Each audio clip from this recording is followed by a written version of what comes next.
How Rihanna went from Barbados to billionaire in a small bungalow in Bridgetown. In Barbados, a young girl sang into her hairbrush so loudly that neighbors called her Robin Redbreast. Today, that same girl is worth $1.4 billion, making her the richest female musician in the world. This isn't just another rags to riches story.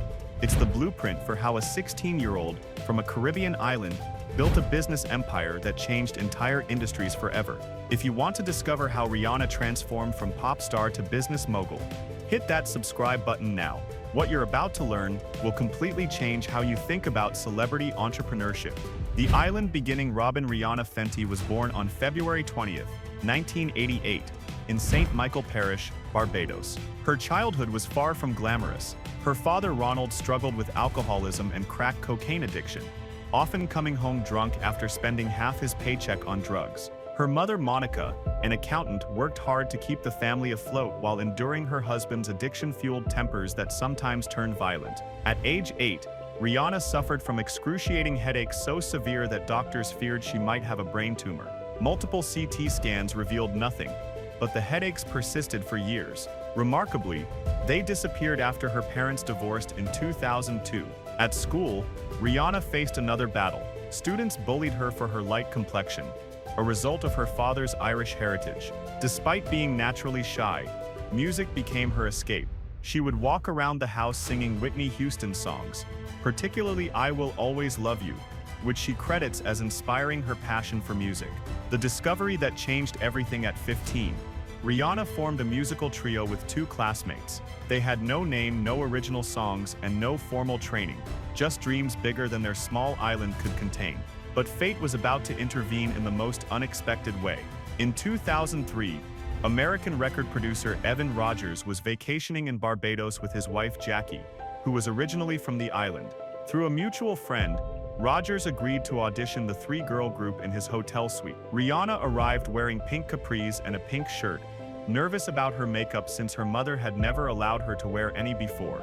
But the moment Rihanna stepped into that room, everything changed. Rogers later recalled, the minute Rihanna walked into the room, it was like the other two girls didn't exist. Her voice had an edge that immediately caught his attention.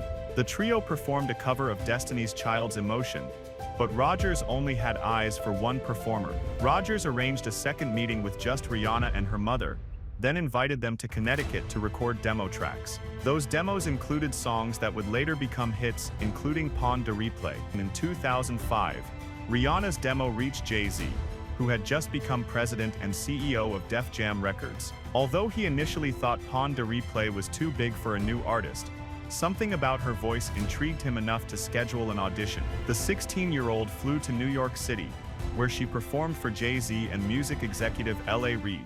She sang Whitney Houston's For the Love of You along with her demo tracks. Jay-Z was immediately convinced of her potential. Reid was so impressed that he instructed Jay-Z not to let her leave the building without signing a deal. What happened next sounds like a Hollywood movie. Rihanna waited in Jay-Z's office while lawyers worked through the night to finalize a 6-album contract with Def Jam. She canceled meetings with other labels and shortly after turning 16, relocated from Barbados to the United States, finishing her high school education with a tutor. The music career explosion. Rihanna's debut album Music of the Sun was released in August 2005, followed quickly by A Girl Like Me in 2006, but it was her third album, Good Girl Gone Bad, in 2007, that truly launched her into superstardom.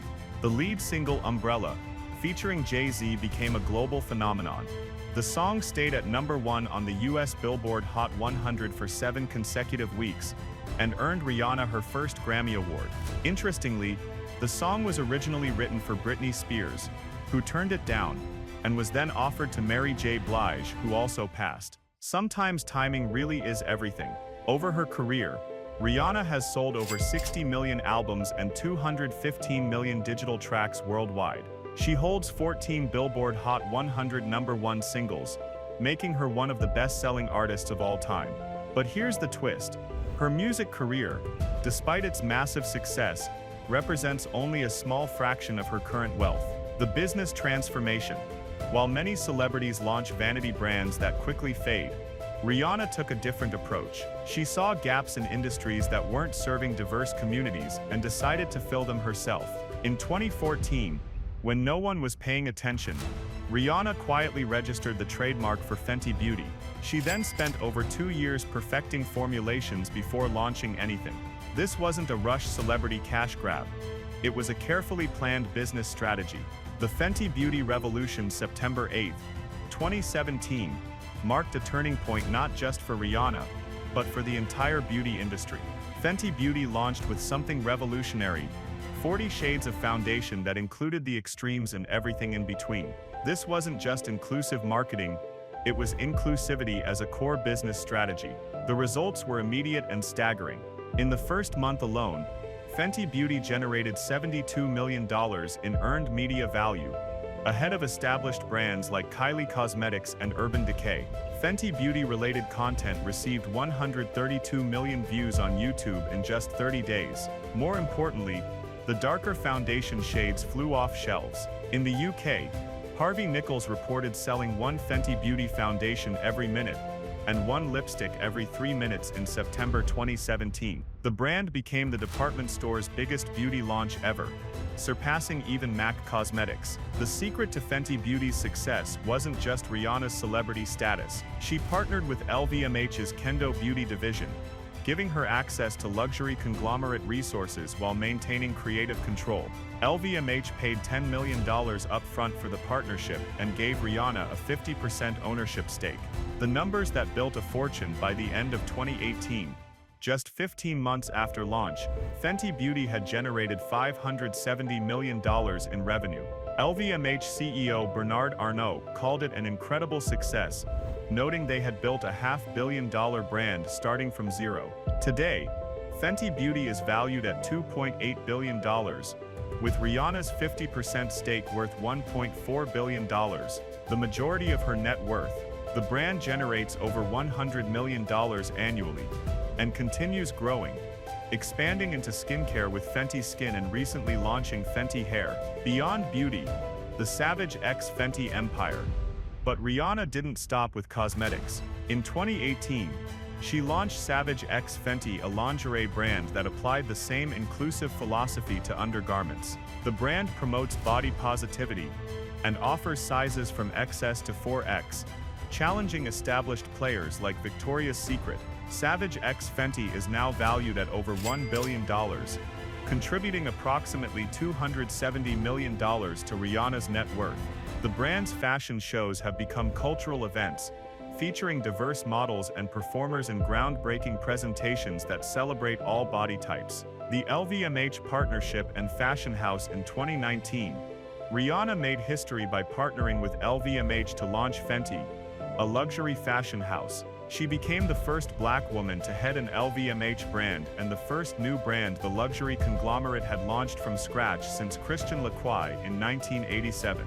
While the ready-to-wear fashion line was put on hold in 2021, the partnership demonstrates Rihanna's evolution from entertainer to serious business leader. LVMH's Bernard Arnault has praised her as a real CEO and a terrific leader. The billionaire lifestyle today. Rihanna's wealth allows her to live like the business mogul she's become. She owns luxury properties in Beverly Hills, New York, and London. Her Beverly Hills mansion, purchased for $13.8 million in 2020, is now worth over $20 million. When asked by a paparazzo how it feels to be a billionaire, Rihanna's response was characteristically down to earth. God is good. She celebrated the news by ordering Chinese food, chicken fried rice instead of her usual pork fried rice. She told The Cut magazine, the ongoing legacy, from singing into a hairbrush in Barbados to running a billion-dollar empire, Rihanna has redefined what it means to be a modern entrepreneur. She's shown that with vision, hard work, and the right partnerships, even the biggest dreams can become reality. Her journey from island girl to business mogul isn't just inspiring, it's a masterclass in turning talent into empire.